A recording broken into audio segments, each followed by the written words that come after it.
अस्सलामुअलैकुम प्यारे दोस्तों, हम सब जानते हैं कि मौत के बाद हर अमल का सिलसिला खत्म हो जाता है, लेकिन क्या आप जानते हैं कि कुछ नेकियां और कुछ गुनाह ऐसे भी होते हैं जो कब्र में भी साथ जाते हैं। आज हम बात करेंगे गुनाह जारिया पर। दोस्तों, नबी करीम सल्लल्लाहु अलैहि वसल्लम ने फरमाया कि जब इंसान मर जाता है तो उसके अमल का सिलसिला बंद हो जाता है सिवाय 3 चीजों के।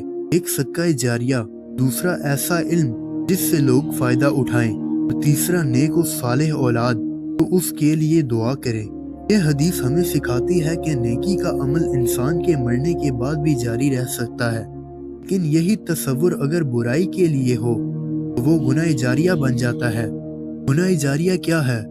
तो ऐसा गुनाह इंसान के दुनिया से चले जाने के बाद भी दूसरों के अमल से के खाते में लिखा जाता है, जैसे कि फहश वीडियो या मवाद फैलाना, मुखालिफ बातों को आम करना, झूठ, फितना या बिदअत का प्रचार, सोशल मीडिया पर बेहयाई का फरोग। ये तमाम गुनाह जो दूसरों को गुमराही की तरफ ले जाएं, मरने के बाद भी खत्म नहीं होते। तो कुरान करीम में अल्लाह ताला फरमाते हैं, क़यामत के दिन अपने गुनाहों का पूरा बोझ उठाएंगे, उन लोगों का भी जिन्हें इन्होंने गुमराह किया। प्यारे भाइयों और बहनों, हमें अपनी जिंदगी में सिर्फ वही अमल छोड़कर जाना चाहिए जो नेकी जारिया बने। कि गुनाह जारिया की पोस्टें, वीडियो या बातें ना करें जो दूसरों को गुनाह की तरफ ले जाएं। अल्लाह ताला हमें हिदायत दे कि हम अपनी जिंदगी को सदका जारिया में बदलें, ना कि गुनाह जारिया में।